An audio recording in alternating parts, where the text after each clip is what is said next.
বন্ধুরা, আজকে আমি কোনো কন্টেন্ট নিয়ে আসিনি। আজকে আমি আমার কথা বলতে এসেছি।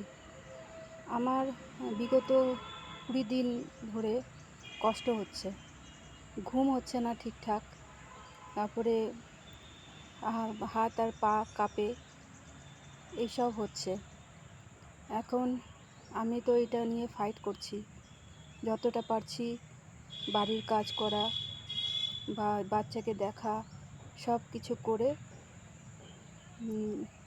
নিজের ওষুধপত্র ঠিক করে খাওয়া, এগুলো তো করছি, কিন্তু কবে যে ঠিক হব তা বুঝতে পারছি না।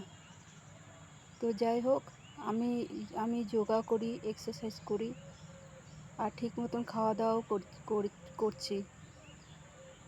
তো সব কিছু মিলে তো সব কিছু ঠিক আছে, কিন্তু কিছু কিছু জিনিস কবে যে কখন ঠিক হবে সেটা বলা মুশকিল। দেখা যাক, ভগবানের উপরে আস্থা রেখে চলছি, উনি কিছু করবেন হয়তো। ব্যাস এইটুকুই বলার ছিল। নমস্কার।